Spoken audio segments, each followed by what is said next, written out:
All righty. Let's see, we're live here. Hello, good people. Hi, I'm Jason with Green Country Agroforestry, and if you are watching this on replay, geez, I can't talk tonight. It is 7:30 p.m. on a Wednesday, July 7th, and today we're here to talk a little bit about some things that we've already talked about in the past, which, of course, is the proper spacing of some various plants, particularly pecans and hazelnuts, and a little bit about planning your permaculture garden and some of the different means of setting up your permaculture experiment. I'm going to pause a moment here and allow some folks to get done watching the initial commercials and try to get our bot started up. While that's going on, we'll let people get on into the channel. And let me find this channel over here on YouTube. Let's see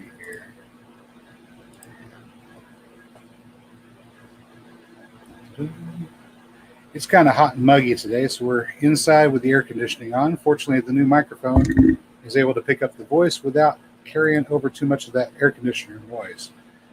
But if it does make too much noise for you, we can always switch to just the fan, I suppose. Let's see, there's the current live stream. Follow the link.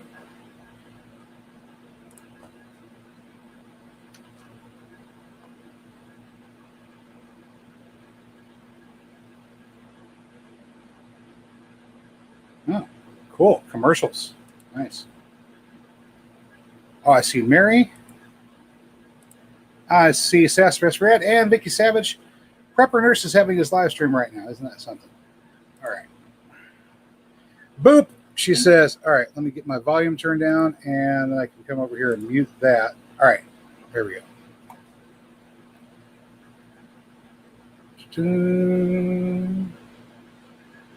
All right.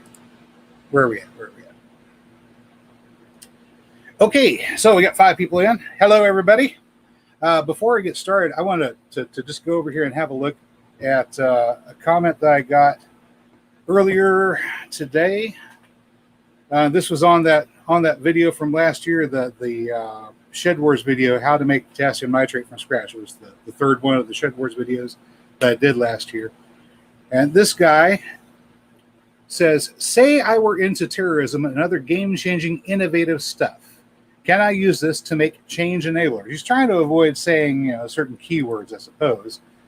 But a lot of these comments that I get on, particularly on that video, because it draws people out of the woodwork. A lot of times I will just completely and totally ignore comments and not say anything. But I thought, for some reason, today was a good day to put an answer to that. So here's the answer I left for him. I said, terror maintains the status quo. It's how governments have kept their victims enslaved for the past 8,000 years.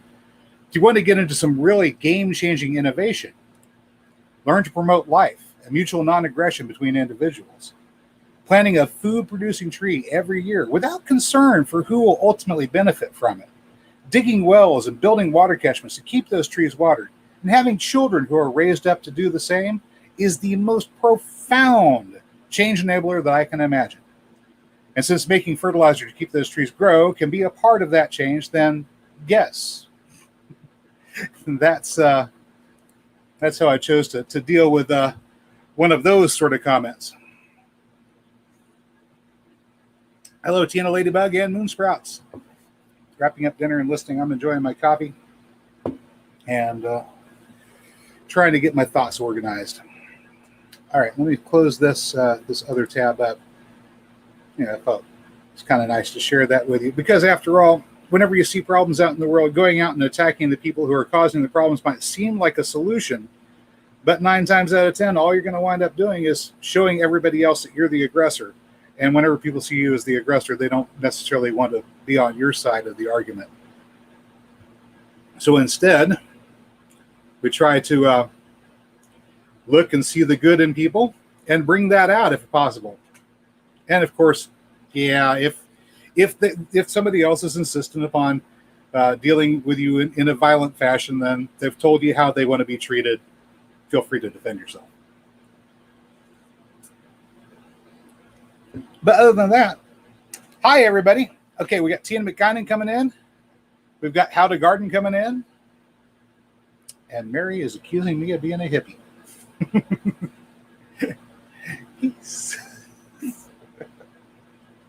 All right, so today we were going to revisit some things that we've already covered. The topic of raising proteins and calories in your garden, and how we can do that with perennials instead of trying to rely on annuals to do it. You can do it with annuals. You can get calories and proteins with annuals. If you're growing beans and potatoes, you get plenty of calories and proteins. But perennials do have some certain advantages, and we'll get into that. Also, we'll talk a little bit about some permaculture designs. I've already covered some of these previously. We talked about these in, I think, layers and rolls, or rolls and layers. And, well, let's just go ahead and get started.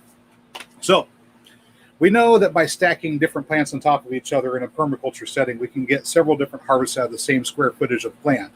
That's better land usage.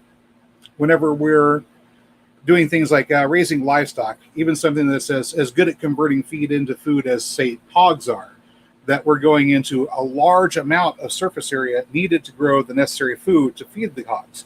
They don't take a lot of space to live in, but the amount of space required to make their food is immense. And by comparison, the amount of food that you ultimately get out of it, if you're raising your pig from piglet to 250 pounds with a dress weight of about 125, you're into some serious land usage to feed it. Vicky's saying some annuals self-seed very effectively. There are, and whenever you can use those self-seeding annuals, it's a nice thing to have. All right. By comparison, I think I did this one on that video called More Food, Less Space. If you wanted to go back and check that out one of these days, I did the comparison of the amount of land required to raise the food for your hogs to the amount of meat that you got, and then compared the amount of land required to grow hazelnuts and harvest your hazelnuts as a protein source and a calorie source. And it turns out that the hazelnuts are a lot more productive as far as the amount of land usage required. In addition, you can have those hazelnuts as being just one layer in a multiple layer food forest. So it's even better. Whereas whenever you're growing grain for the hogs, the only thing you can grow is grain, and the only thing you can keep in the pen is hogs. But there are permaculture setups where you can have livestock in association with some permaculture things going on. But you're going to have some different layers. For example, say you're running sheep and goats or cattle through an area, and you want to feed them on grass. Well, your ground cover layer is going to be grass, and there's nothing wrong with that if you're raising livestock for those purposes. But because of the grazing habits of goats, for example, you won't be able to have as many plants that can survive in that herbaceous layer.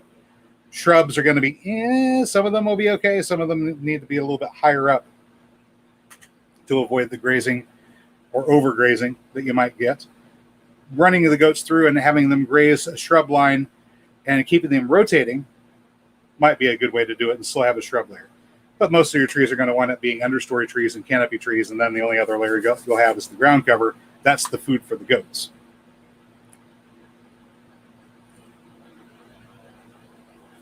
That type of farming is called silvopasture. Sorry, stumbling over on my own tongue here.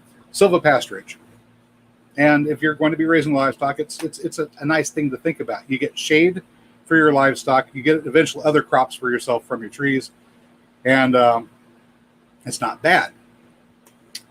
But you're going to need to come up with some grain during the winter months. So part of your land has to be not for grazing. It has to be for growing for hay. It has to be for growing for grain. And if you're growing grain in between other plantings, say perennial plantings, that particular scheme is called alley cropping. And you can do alley cropping while you're waiting for your large canopy trees to grow. It might take 15, 20 years or so for your pecan trees to get big enough where they're actually providing you any meaningful amount of protein and calories. In the meantime, You can always plant corn. I know. You can plant corn. You can plant squash. You can plant peanuts. Is a great crop that you can alley crop with while you're waiting for everything else to come in.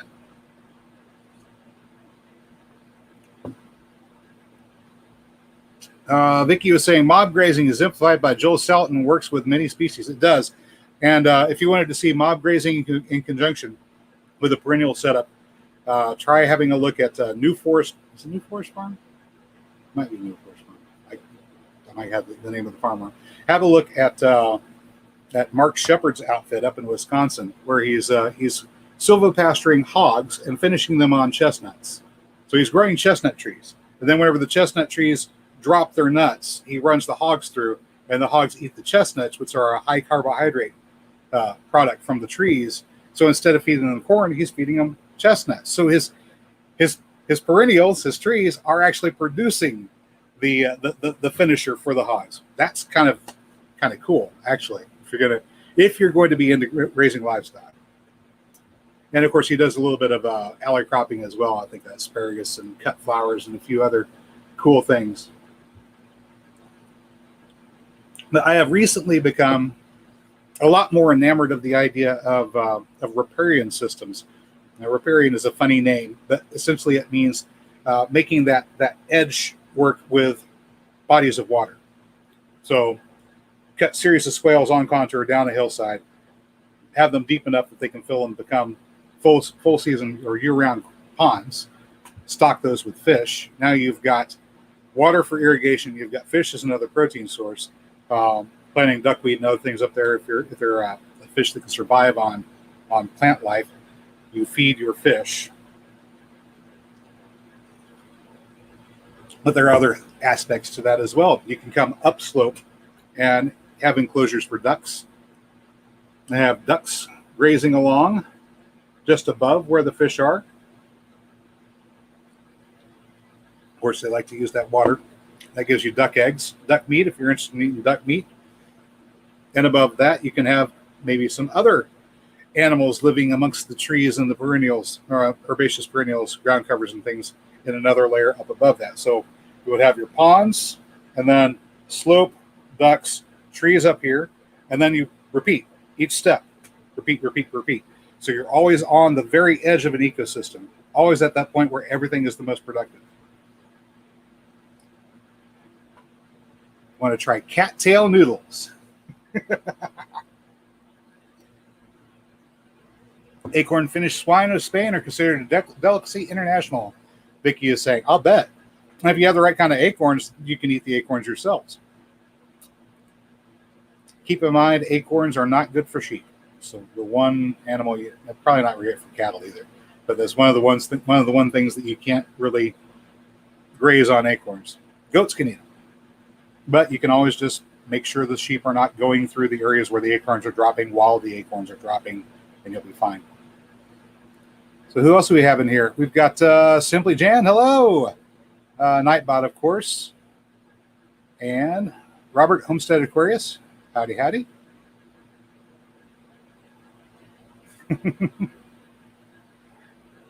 What was that about colleges? Almost all the agricultural schools are supported by big agriculture and big pharma. Their curriculum is skewed at best. Well, yeah, I mean, who's paying the bills? And what kind of research are they doing?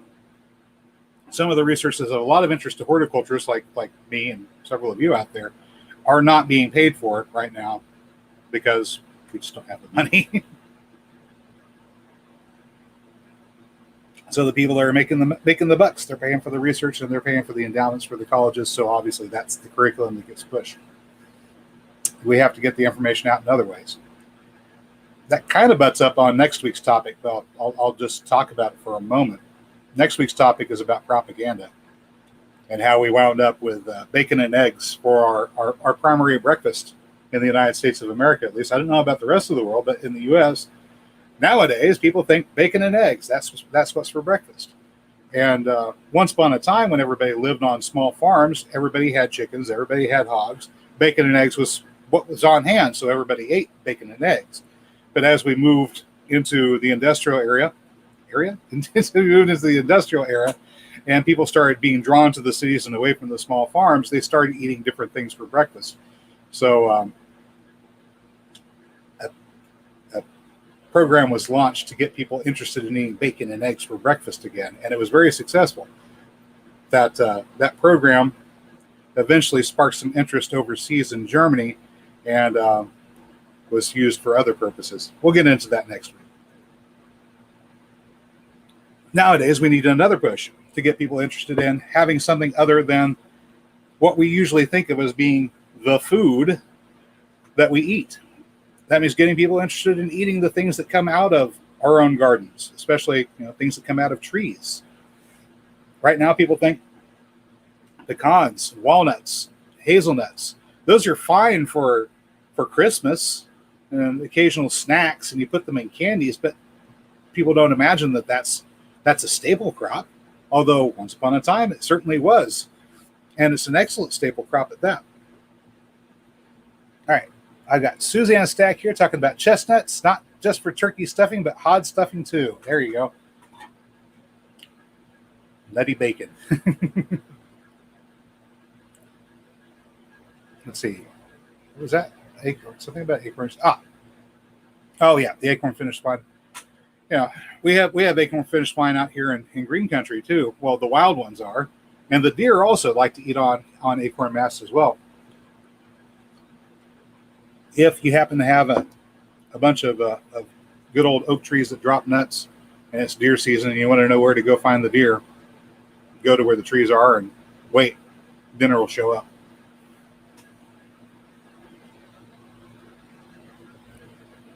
Tina says, I'm working storm duty, so I don't know how much I'm really going to be on here, but it's an excellent topic. Well, thank you, Tina. Where are you working storm duty at? And that almost sounds interesting. That's right, Robert. The edge is where the action is. Cosmic Cultivator says, hello to everyone. Hello, Cosmic Cultivators. And Sassafras Red is listening while watering plants at the lot. Oh, nice. So you got the water set up out there. Are you stretching it from your place over to the lot, or do you have water on the lot now? Minor curiosity. We're going to have to do something about these two lots. We have Mary's lot and her mother's lot are next door to each other. But currently, water's shut off over at her mom's lot. Water and power are both shut off over there. And whenever I start running lights out and putting cameras out all around the various feeders and ponds that we will eventually get installed over here, I'm going to have them powered up somehow. Might have to have an electrician come out and do some work. All right. But Vicky says, during the Middle Ages, there was bitter contention between using the mast to feed livestock and cutting trees for shift mast. Well, yeah, I'll bet. Because oak trees don't just start dropping acorns right away. They take a while before they start producing nuts. I mean, several years before they start producing. So, although you can cut back oak trees and you can pollard oak trees for wood, you have to wait before they start producing nuts. A squirrel comes from trees. Hey, squirrel meat's good.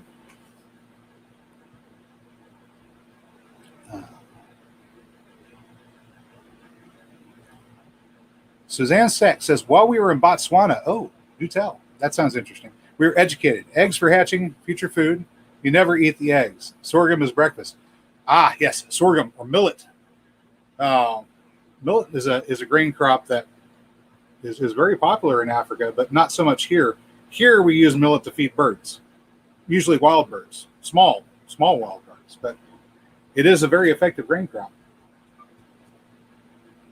Add to that, if you've got a decent quality sorghum, you can always cut the sorghum off while it's still green before the grain has developed and hardened, and you can ferment that and make alcohol, which you can then convert into vinegar if you need vinegar. Use the alcohol for whatever purposes you need alcohol for.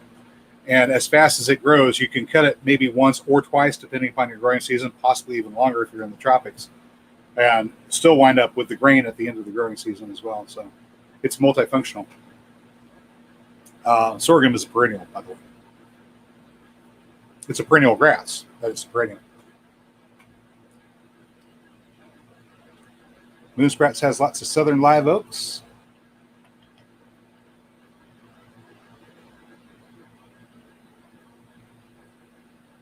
Sassafras says we had 2 IBC totes full and a 100-gallon trough at the chicken coop, getting a 3rd tote in the next week. So you have to fill up the totes and then transfer the water from the totes. Sounds like work, but hey, it's better than not having anything at all, right? You said that visit Japan just for all the egg recipes. Craziness.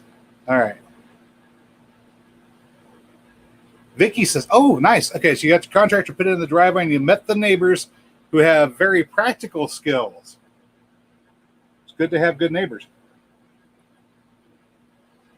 Vicky's out on her 100 acres in Arkansas now.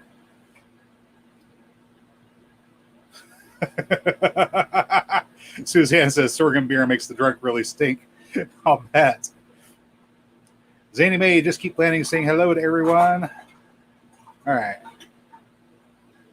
All right, so Sassafras saying Flatland's got no hills to build ponds and gravity. Well, you can always, if you have enough space for it, dig down, push up a berm to build a pond. But that's a lot of heavy earth moving. And in a place that already has gas and water lines running through it, it may not be practical. And one of the problems that we have out here, we have gas lines running around the property, electrical lines someplace, water lines and things like that. So some of the things I would like to do, we can't do because the property has already been improved. I mean, we could contact the gas company or the water company and have them come out and disconnect everything at the street level so that everything is disconnected. Then we can come through, do all the excavation. But we're on the river bottom. And at some point, within the next 500 years, give or take, this area is going to be completely flooded and probably swallowed up by mud from Lake Keystone up the way. So not a whole lot of sense to doing that kind of work here. This is an area that people really should never have built houses on, in all actuality. It's great for agriculture. I mean, seasonal agriculture. We could grow enough rice right here on the Arkansas River Valley to feed the world. Just don't know how we transport it everywhere. And we should all be living in the hills all around us here. All right. Let's see.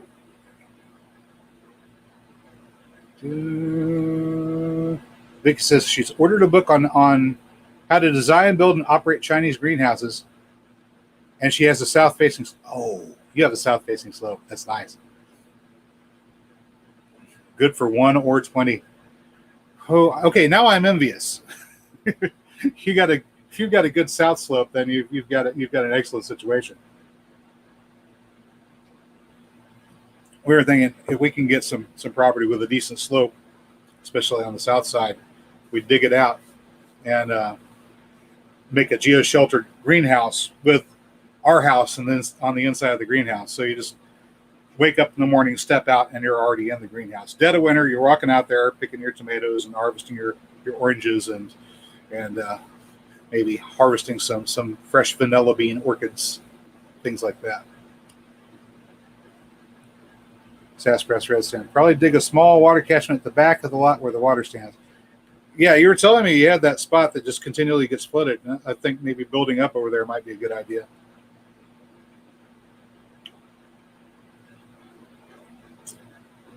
So the other day I was walking around in between our front yard and mother-in-law's front yard and talking about what we're going to do with these properties. Mary has been getting on to me about what we're going to do with her mom's place. And let me while I fill up my coffee cup here. We've got an old sycamore tree up there that's already lost its top, and it's at that stage where the main trunk is getting hollowed out and rotting out through the center. So sometime over the next 15 years or so, the tree is just going to peel off. Okay, so got the trunk that came up, and the top broke off already. So now we have a large trunk with a hollow at the top that's getting deeper and deeper. So at some point here in the next 15 years or so, the limbs are going to just peel off to the sides, split the trunk right down the middle, and tear out the power lines adjacent, which will knock out the power to the church next door, And as long as it happens on a day whenever people aren't using the church next door, then I guess it would be okay. That'll be a little bit less expensive to deal with. But if it happens while somebody's using the parking lot, then somebody's brand new Lexus might get crushed, and that's going to be expensive. So we've got to figure out what we're going to do about that tree. But underneath that, I think would be a nice place to put a pond. Well, I have to bring the entire pot because I don't happen to have a thermos. Now, the thought I had was to get some of those large stock tanks, about 8 to 10 foot across, 4 foot deep, and we build up at least 2 foot from the ground level, and then dig down at least 2 foot, so easily within tolerances for what our county planning requires. We don't need a permit to dig down 2 feet as long as we're not digging into a place where there's electrical lines or gas lines or water lines. We should be able to get around those. But we put those stock tanks in. That'll hold a large amount of water. And then we put in aerators, pumps to pull out the sludge from the bottom because the fish are they're gonna poo. That, of course, is fertilizer for the garden. So we have fertigation, which is fertilizer and irrigation together, and some lights. The thought occurred to me that we could rig these guys up with a solar panel array to run just DC power, DC only, and LED lights running off of DC and 12-volt DC fans directed at the ponds, which aren't incredibly big, but having some surface water with a fan blowing on it creates nice evaporative cooling all around the property. If we have one here in our front yard, and at least one in the back, we'll have ponds surrounding us with evaporative cooling going on, especially after the trees start producing more shade, which should help keep the house much, much cooler, maybe as much as 15 to 20 degrees cooler. At that rate, we're not going to be relying upon the air conditioner quite as much, or maybe even at all. We might be able to do with just a few fans. This is a small fan, but I've got one of these going on me right now. I have two. There's one over here that's just plugged in, running off the computer. But it's a 5-volt source. It runs off of 5 volts. All right, so the idea here is the fan blows on the surface of the pond. This blows off a little bit of water vapor and cools the area all the way around as it circulates air underneath the canopy of the trees. So not only do you have shade overhead and a little bit of a physical barrier, but you also have cool, moist air being blown underneath that and circling underneath that. That should keep people outside nice and cool. And at nighttime, it's even better because if we have an LED light over the pond with the fan blowing down onto the surface of the pond, then as those nocturnal insects come in or are attracted to the light, they get bounced onto the surface of the pond, and the fish get to eat. So we have a means of cooling the property, a means of producing food, and a means of feeding the fish all at the same time. The fish poo, of course, gives us fertilizer, and the pond gives us a reservoir of water, so we always have water to irrigate with. That's the concept. And you can do this on something like this on fairly flat land without too much difficulty. You just have to have pumps. That's the only problem.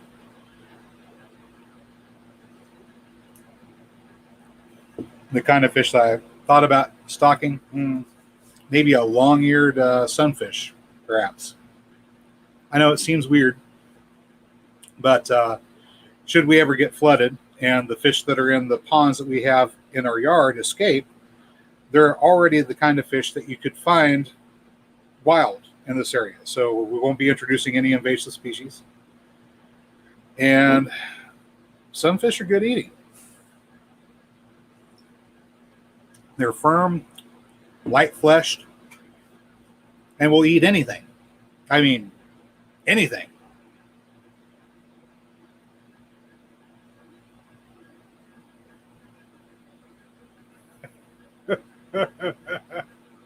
Mary Vicky's in Arkansas. Siberia, Canada.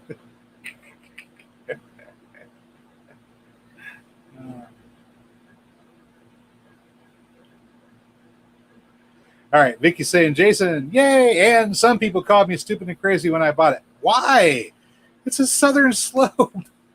It's a southern slope in Arkansas, of all places. I mean, hasn't had a volcano active in a long, long time. Mostly geologically stable. You get plenty of rain. Favorable climate for growing all different kinds of food items.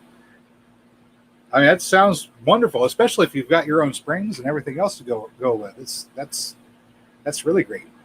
All right, Altruistic Farmstead is in the house saying howdy, y'all. Hello, Altruistic Farmstead. Nightbot wants to remind us the only difference between a problem and an opportunity is choice, and the choice is yours. All right. Vicky is explaining a little bit more. Chinese design is passive solar. You can grow tomatoes in January in northern Manitoba, for example, without electricity. And Manitoba gets cold in January. Manitoba is actually, that direction is north, straight up the plains, north from us, and a little bit to the west. So as the jet stream comes and does its thing in the middle of winter, it draws that cold air right down here to Oklahoma. I could stand to be a few more miles to the east, and on the other side of the mountains, I'd have some shelter. But it gets cold out here. Okay, now I know what confused Mary. She mentioned Manitoba. All right.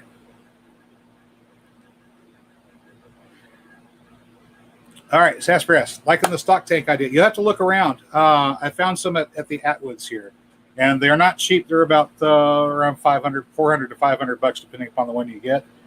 But really big stock tanks. You want to have a couple hundred gallons so that you can have some thermal mass from your water to keep your fish living. Probably we'll still want to get, if we're going to grow things like tilapia. I don't know if we want to grow tilapia or not. I'm just trying to work through the logistics and what we wanted to get and what would be worth growing around here. But if you wanted to grow something like tilapia, those need at least 55-degree water. So in Illinois and Oklahoma too, we need to add a heater element to the tanks. But a fairly simple heater element is not hard to obtain. As long as you can have electrical power running to it, you can keep them running almost indefinitely. Vicky says, bought the land in 1993, waited 27 years to retire.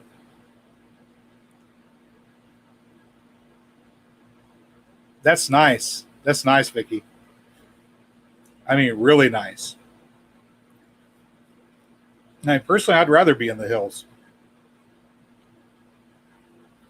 Near city, but not in city? Yeah. Well, close enough that you can get there if you need the things that cities have. But I think the movement that we want to get started here is one where we get people to get away from the cities as much as possible. Small towns. We need more small towns. Places where you know everybody. It's a lot easier to maintain order, on the one hand. It's a lot easier to be available to help your neighbors and to have neighbors available to help you. Small town life is nothing at all like city life. City life, people can live right next door to each other and completely ignore each other, not know each other, and not interact with each other at all. It's disturbing to a certain extent. I've lived in cities before, and there's things about it that just it's hard to deal with.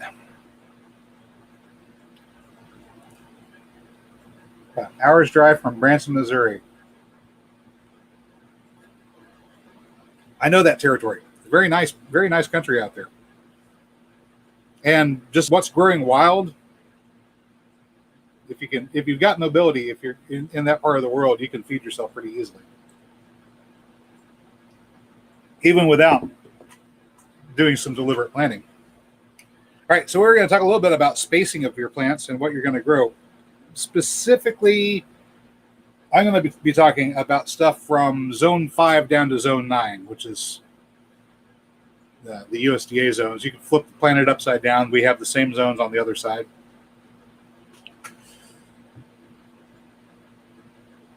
Now your design is going to start out with, what do you want to use it for? I'm very much in favor of growing protein and calories. I mean, very much in favor of growing protein and calories, but you can also grow other things. Once you've decided what you want to grow, and you get started with the design, if you're interested in growing protein and calories, a very good first crop to start planting is, of course, pecan trees. Anywhere here in North America, pecans. And even in Canada to a certain extent, if you're close around the lakes, you have the lake effects bumping your zone up a little bit.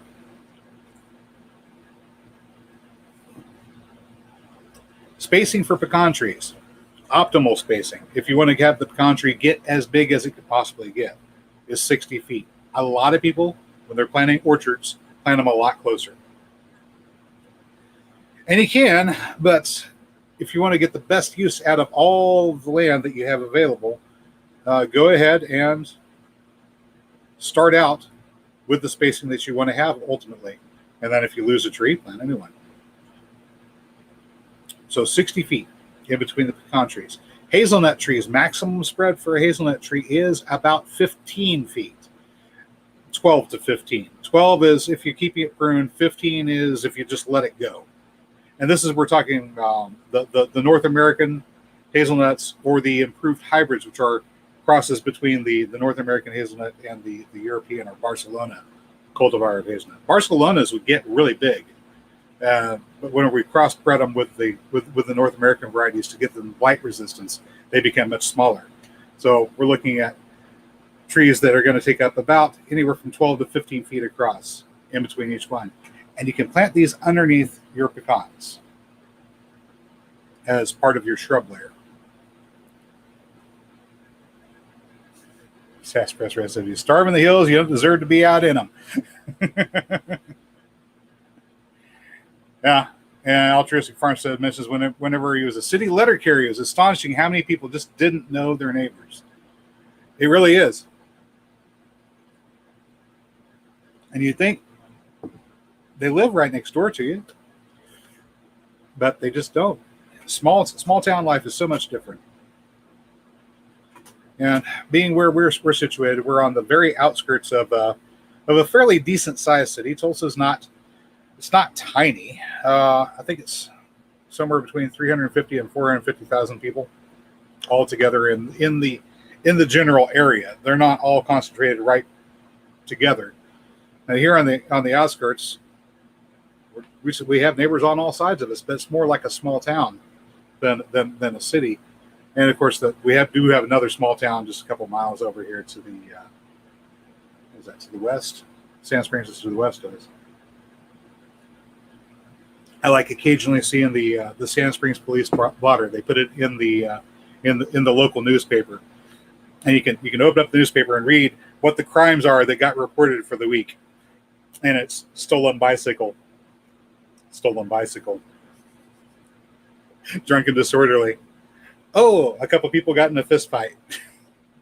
Stolen bicycle. You get the idea. Very rarely a whole lot of very, very serious crime that takes place in these smaller towns. It's a little bit more devastating whenever it does, but the day in, day out level of violence is much less. And people are there to help each other.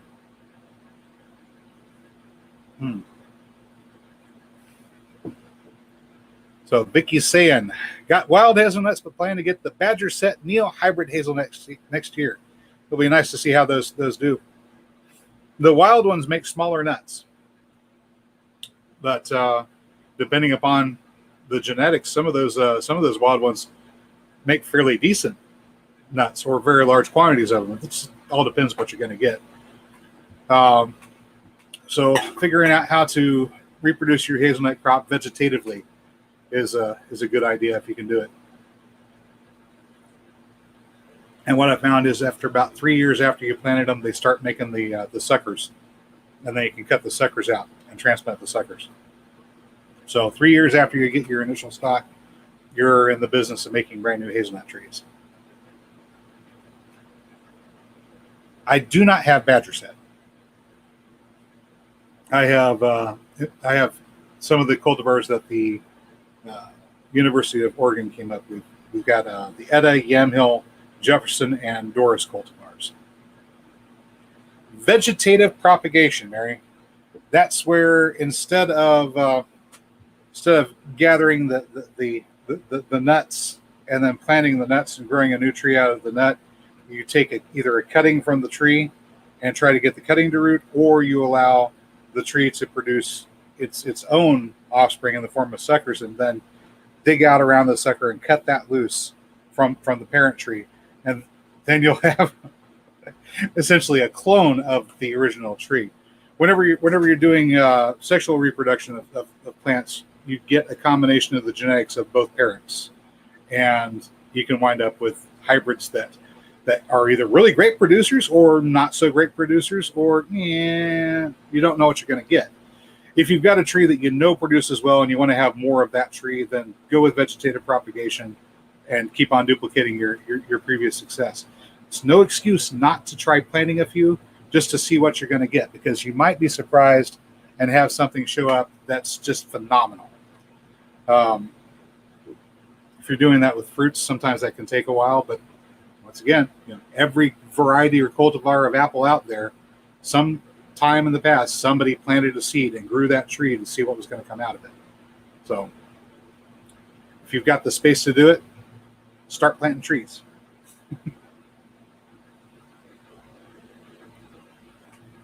OFL fishing and hunting in the house. Can you make a video on making black powder? I can, but I'm not going to, because I don't have any practical gardening use for black powder.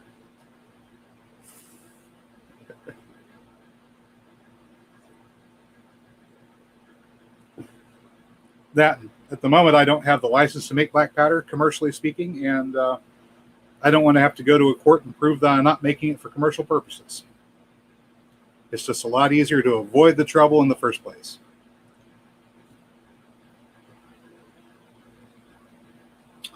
Vicky's asking, do the hazelnuts start bearing nuts when they start suckering? About the time that suckers appear, you start seeing the flowers, the tassels start showing up. So I had tassels start showing up on some of them last year, which means that there's a good chance that I'll get some nuts by fall this year.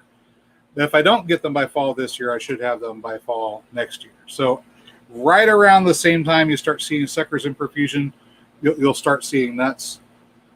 Although I do have one of the Jefferson cultivar hazelnuts over there in the hedgerow in the back, that although I just planted it this year, it's already starting to produce suckers.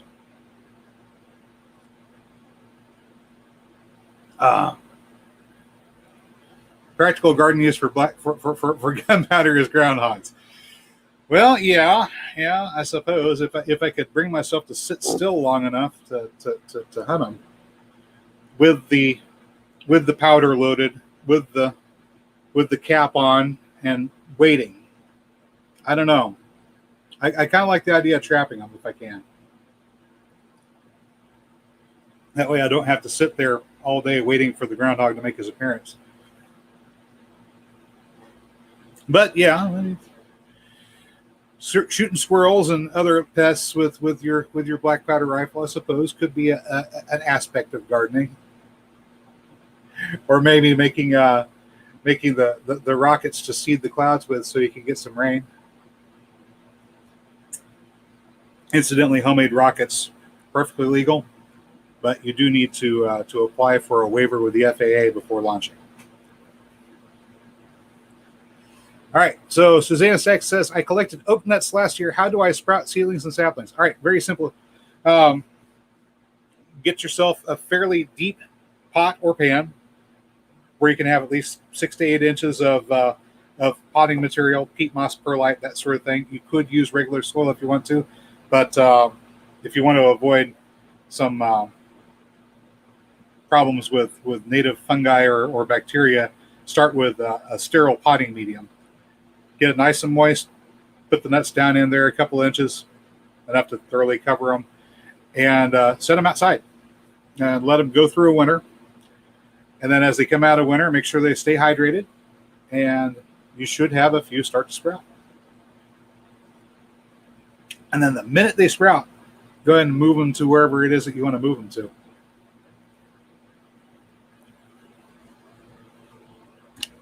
Be very, very careful with early sprouted nuts, because the taproots are fairly tender and easy to snap off. Vicky says, best hunting is by proxy, trapping. Yeah. Yep. You can get a lot more accomplished with trapping than you can walking around looking for your prey. Sassafras Red gets bur oaks growing from your compost.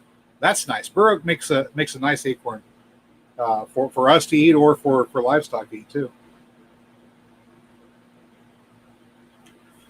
Well, yeah, my redbud sprouting project had some mixed success. I probably got about a half a dozen to actually sprout out of those.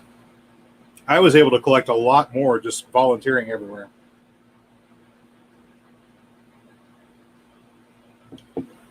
I have about 50 little baby redbud trees out there in the air printing bed right now, and they're growing down and hitting that wire cloth at the bottom and getting their roots burned out so they get nice bushy root systems.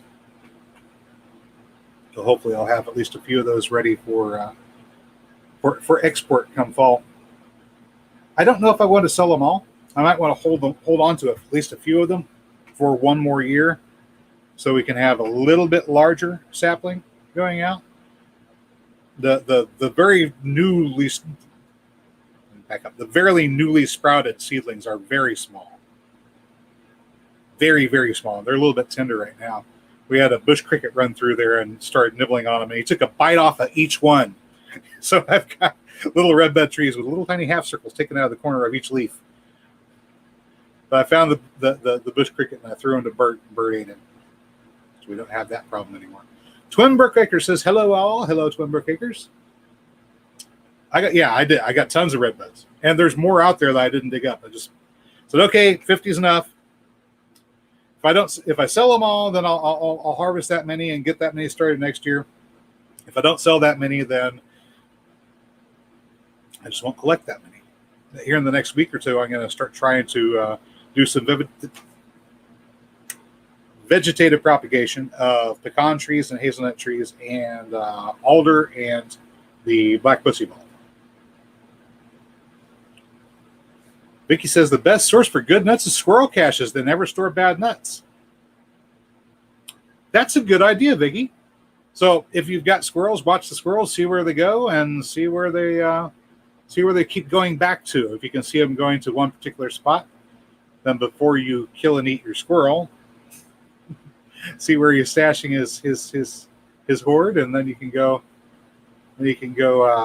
collect good nuts to get sprouted. Of course, in nature, that's what's going on. The squirrel is actually planting trees. They think that they're storing food for themselves. The tree knows. The tree knows that it's going to put out enough nuts to support a certain size squirrel population. And then every so often it'll put out extra nuts. Not every 5 years or so, it'll put out extra nuts. And the squirrels, being in the numbers that they are, have grown to eat the number of nuts that are available.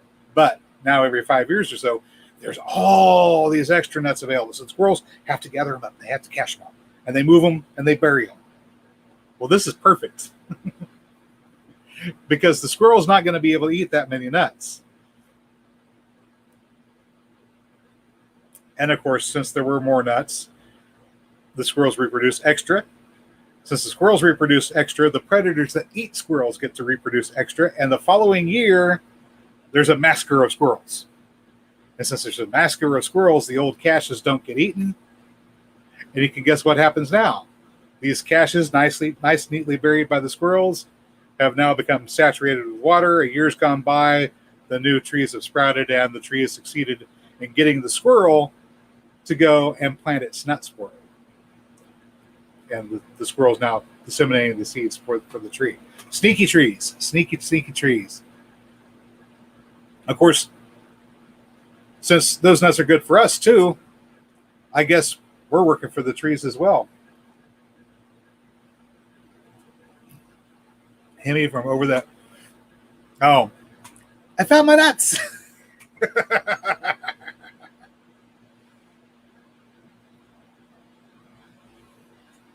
Oh.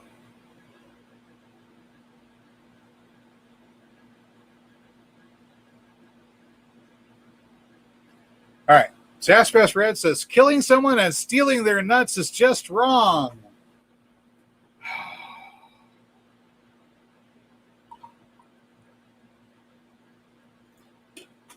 Even if it's a squirrel?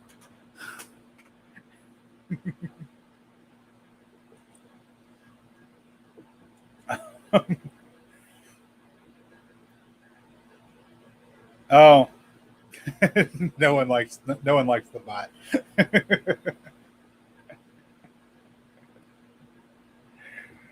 I need to find a different bot program in all actuality. We all know it's a squirrel.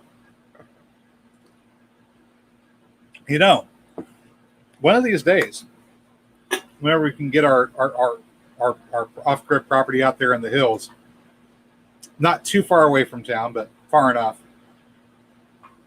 and we've got it set up with a nice little horseshoe drive going all the way around, a little large-sized pond or small lake sort of nestled in the midst of that horseshoe, and little hobbit houses all the way around the outside of that lake. You know, that little nice little bed and breakfast sort of community thing going on there.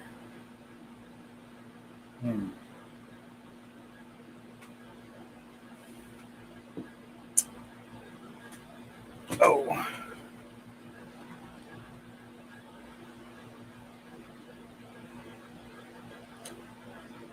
I just got completely and totally distracted. Oh, yeah, I remember. I want to set up a couple of totems on the driveway going in. And on one side, I'd like to have a totem pole with a squirrel. And on the other side, a totem pole with a bear. And yes, Mary, definitely truck parking, because on the entrance side, on this side, we'd have the pub. And then on the exit side, we'd have the workshop where we make wooden toys for the kids and just stamp them. Made at North Pole. Or maybe we would burn that in instead of stamping it.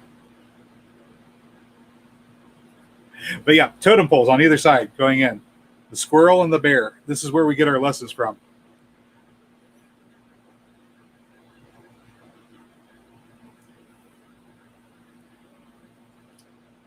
Rusty Pepper's here. Howdy, Jason. Rusty Pepper says. She says. Sorry, Rusty.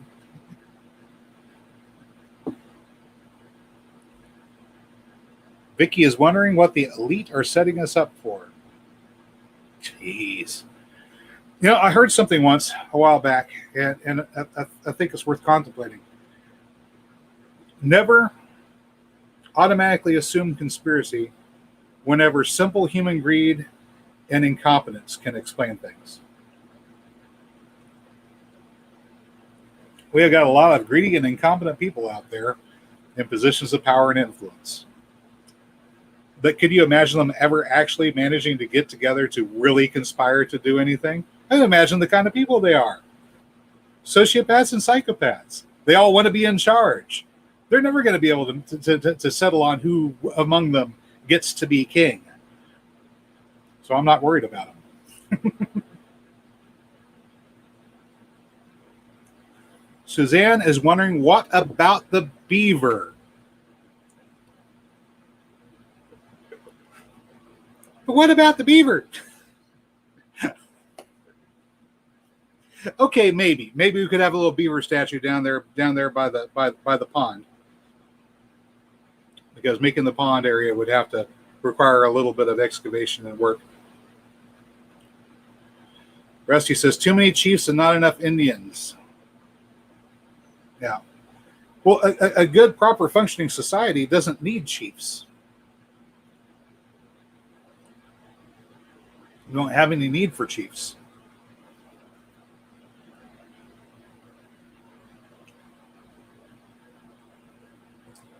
Vicky says, Jason, that was a response to Saspras's question about whether we want someone to steal our nuts. Oh, okay. Ah, I see. She's setting us up to steal our nuts. Well, yeah, greed. All more for me. I don't understand how some people get to the point where they've got more than they will ever need.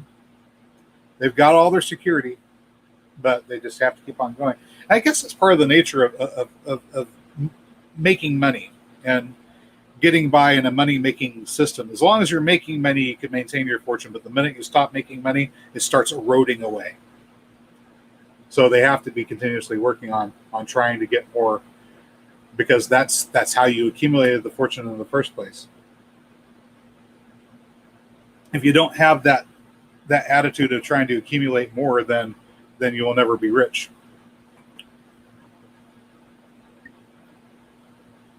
But I'm contemplating, what if we can work on developing a civilization that is not dependent upon money as much? It's kind of important for us here in the West, looking at the national debt that the United States of America has. I mean, it's immense, isn't it? What is it currently? Does anybody know off the top of their heads? I can go look this up really quick. Let's see. There's a debt clock. They'll show us the U.S. national debt in real time. What is that number? Oh, wow! It just, the hundreds of thousands are rolling. 28,495,036,000,000 and 600,000, 700,000, 800,000, and it just keeps on going up and up and up. That's more money than exists out there in the world. There is not that much money out there. So it's beyond the point where it could ever possibly be paid off. Right now, they're just trying to capture enough cash out of your pocket, yours and mine, to be able to pay the interest on that debt. And that's what's going on here in the U.S. If you're not here in the U.S., then you've got your own special set of circumstances that you got to worry about. But whenever they go and they borrow more money and inflate the money supply, it devalues the amount of every other dollar out there, which means the dollar has less purchasing power. This hurts the poor people more than it hurts the rich people, incidentally. A lot more, because the poor people don't have that much money. Mary is now saying they're not even trying to pay the interest. Well, I heard something interesting, that the Federal Reserve was playing around with the concept of a negative interest rate. Imagine that one. We print money, here you go, and now you owe less. But the end result down here, where it is all experience, winds up being the same. And I hate talking about the problem. There are plenty of people out there to talk about what the problem is. I'm more interested in the solutions. And the solution, of course, is we need to move to a place where money is not what we have to survive. And most of us aren't there, unfortunately. So, being able to have food, shelter, fuel, those essential things that we need for life, we have to be able to have them. We have to be able to get them without having to rely upon money. There's a very limited number of ways that can happen. Now, out there in nature, if you know what to look for, you can walk out into nature right now and everything you need is there.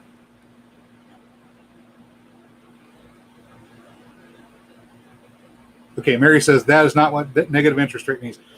Mary will probably have to call me up later and school me on this, because she follows the economics and just actually knows quite a bit about it. Probably knows more than I do about economics at this point, because she spent so much time studying. But we don't need money. We need the things that money buys. So, yeah, talk to type. All right.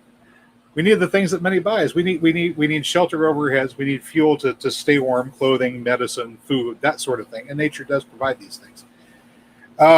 Problem is, although nature does provide these things, nature is an untended garden. And as an untended garden, it's not as productive as it could be.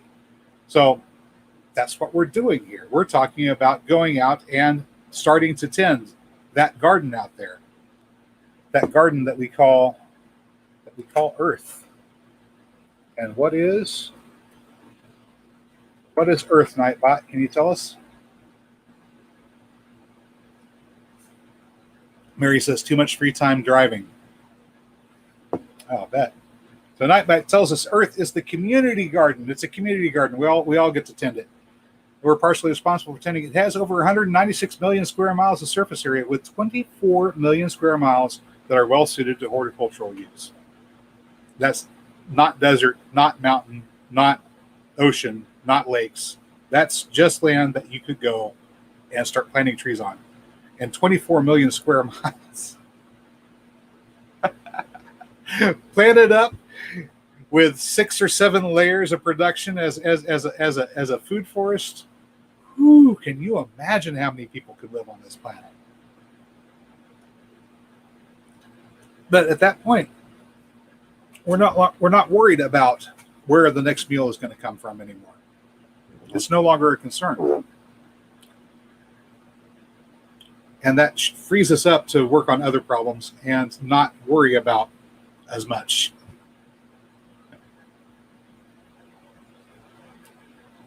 All right, so we got 9 people in here tonight. And we've just hit 1 full hour. Woohoo. How to Garden's got to go. Got a premiere in a half an hour. Awesome. So guys, if you don't know How to Garden, kindly look up his channel. He's got some really good stuff that he puts out and a new video premiere. Can you tell us what it's about? And if somebody can drop a link for How to Garden's channel, that would be good. Otherwise, I'll go look it up. I've got it in here somewhere.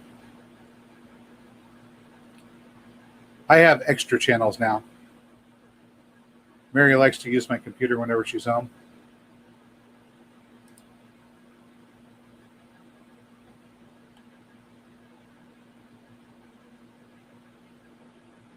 And I now have way too many channels I'm subscribed to. Thanks, Mary.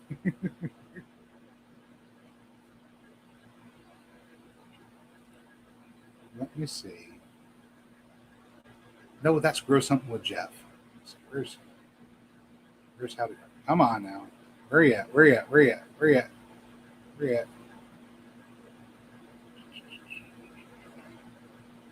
No, it might be easier for me to just search.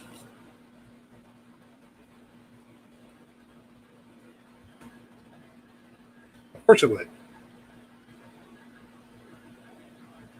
Hang on. No, it's not. Because How to Garden is a properly searched. It's a properly searched or a popularly searched term. Let's see.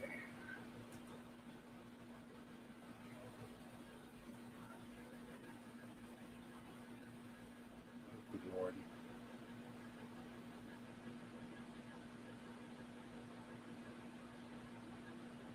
All right. Did somebody find it? Upgrade on the red mulberry propagation you did earlier this year. Okay, cool. Just 2 and have a few more. All right, let's see. Okay, it's in here somewhere. I don't know why YouTube cannot alphabetize your subscriptions for you. That would make this so much easier.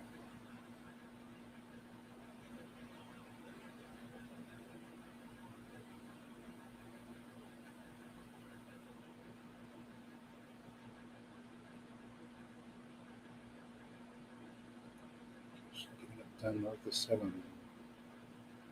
What? All right. Well, you guys didn't come on here just to watch me thumb through my subscriptions trying to find somebody. All right. Donna J. Griggs. Hello, Donna. You had to find red in comments to find. Yeah. Well, once upon a time, you were able to click on a channel in the chat, and it would take you to that channel.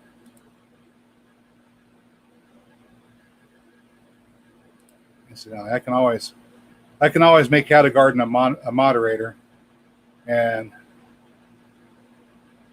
yeah, I'd have to use the filters to find channels instead of search terms, because otherwise it shows me everything.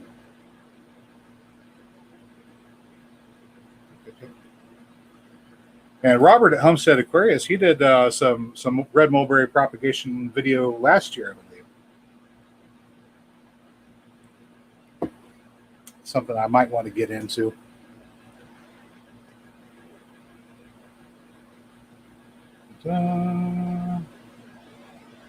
Rusty found the link. Well, shoot. Are you sure?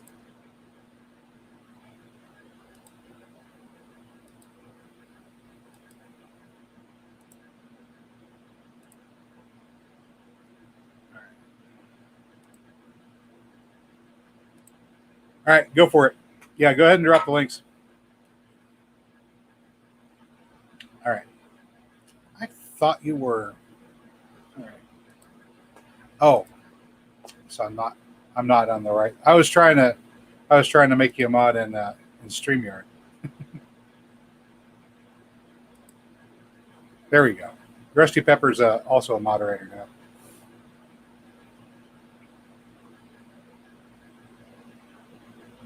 Robert says, did one again a couple of days ago. Oh, cool.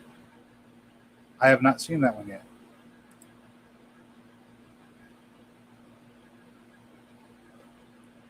All right. Got some new mods on now. So go ahead and drop those links, guys. Hello, Joe. Better late than never.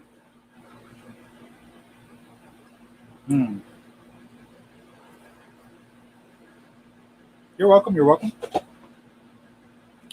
Boy. And thanks for spreading the knowledge on how to propagate mulberries. That's something I haven't done yet.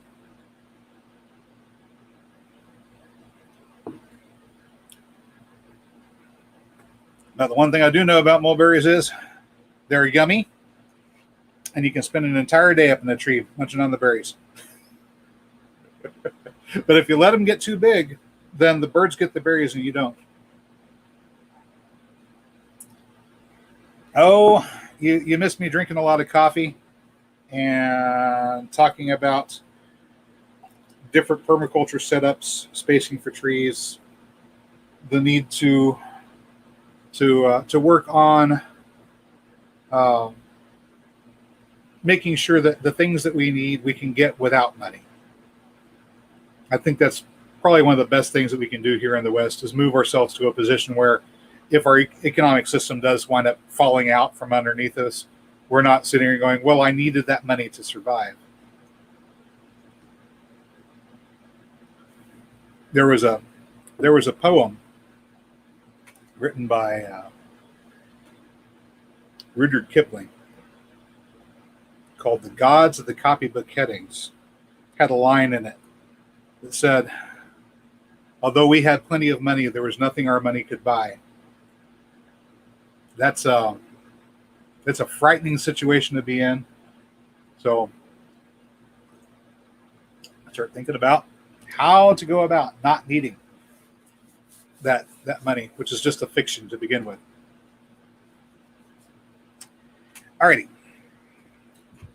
Did I forget anything? What am I forgetting, guys?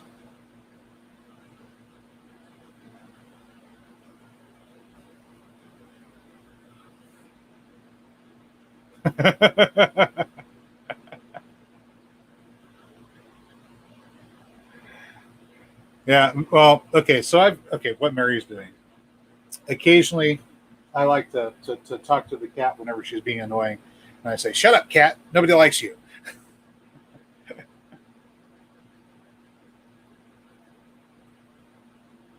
cat's being weird today. I haven't seen him. which is unusual. We're doing a live stream. The cat's not over here bugging me constantly. Did I leave the door open and she escaped or something? I don't know. You have to go look in on her.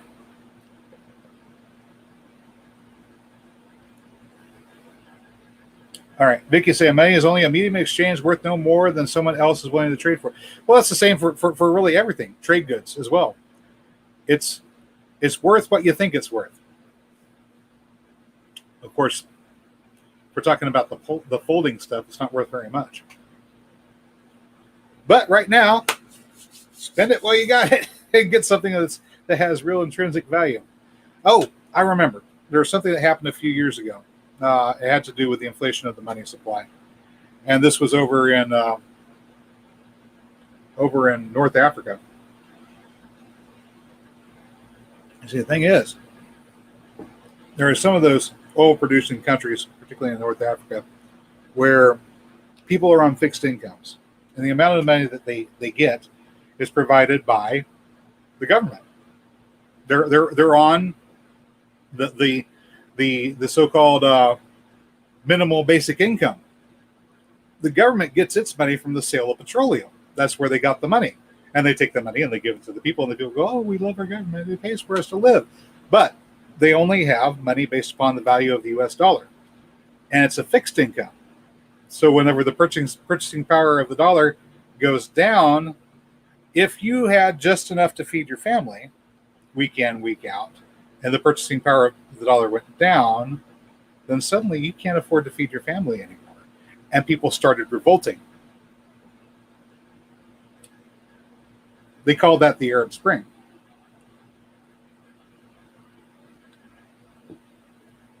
And it was actually caused by inflating the U.S. money supply, since petroleum was traded in U.S. dollars. So there was a direct connection between politicians wanting to make their constituents happy with them here in the United States, and people starving in other parts of the world.